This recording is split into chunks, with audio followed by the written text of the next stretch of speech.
नमस्कार दोस्तों, स्वागत है आप सबका एक और धमाकेदार एपिसोड में जिसका टाइटल हो सकता है एनटीपीसी से लेके जोमेटो तक आज के शेयर बाजार के सबसे बड़ी कहानियां। आप देख रहे हो अपना favourite channel IPO with profit, जहां हर स्टॉक की बात होती है फायदे की सोच के साथ। आज का दिन स्टॉक मार्केट के लिए काफी ड्रामेटिक रहा।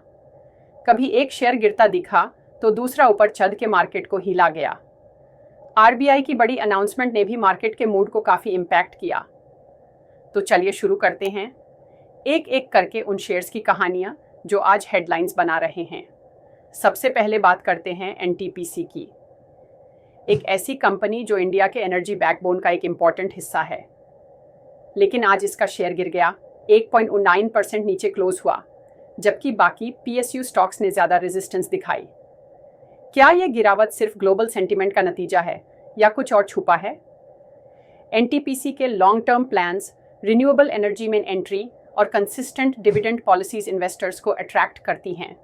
लेकिन लगता है कि शॉर्ट टर्म में इन्वेस्टर्स ने एनटीपीसी जैसे स्टेबल स्टॉक्स को थोड़ा अवॉइड किया है।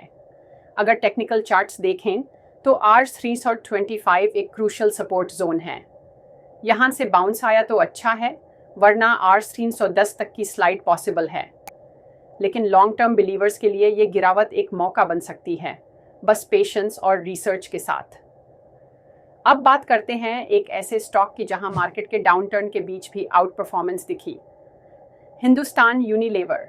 जब ब्रॉडर मार्केट नीचे जा रहा था तब हॉल ने 2.63% का सॉलिड गेन दिया। इसका सीधा मतलब है कि इन्वेस्टर्स ने अपने पैसा डिफेंसिव स्टॉक्स में लगाना शुरू कर दिया है, क्योंकि जब अनसर्टेनिटी बढ़ती है तो एफएमसीजी जैसे सेक्टर्स में लोग सेफ फील करते हैं।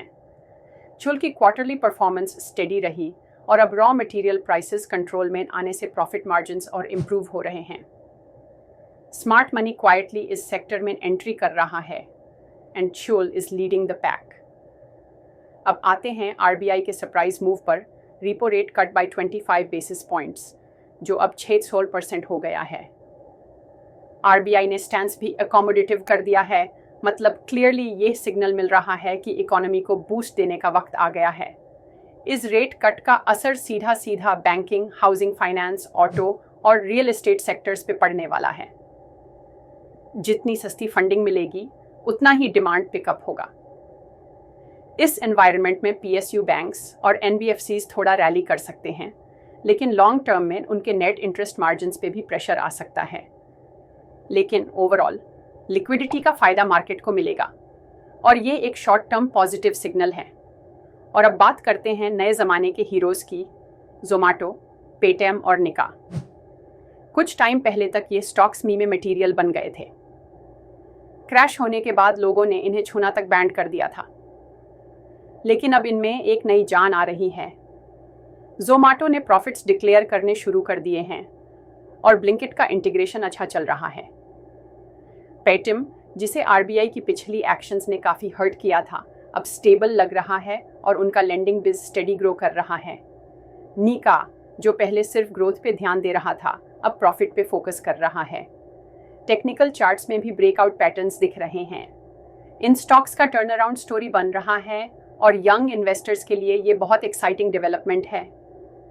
लेकिन एक्साइटमेंट की बात करें तो इंडियन रेलवेज के पीएसयू स्टॉक्स का क्या कहना? आईआरएफसी, आरवीएनएल और आईआरकॉन, तीनों स्टॉक्स ने आज भी फायर मार दिया। गवर्नमेंट का mega infrastructure push, railway electrification और नए प्रोजेक्ट्स के अनाउंसमेंट्स ने इन शेयर्स में जान डाल दी है। आईआरएफसी के नंबर स्ट्रांग हैं, आरवीएनएल का ऑर्डर बुक भरा हुआ है और आईआरकॉन कंसिस्टेंट मार्जिन्स दिखा रहा है।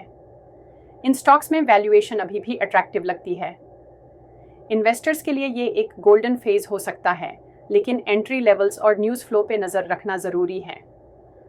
तो दोस्तों, आज के मार्केट की ये कहानियाँ सिर्फ हेडलाइंस नहीं बल्कि सिग्नल्स हैं कि मार्केट किस डायरेक्शन में जा रहा है। आपको सिर्फ ये समझना है कि कहाँ रिस्क लेना है और कहाँ पेशेंस रखना है। आपके पोर्टफोलियो में इनमें से कौन से स्टॉक्स हैं? कमेंट्स में ज़रूर बताएं।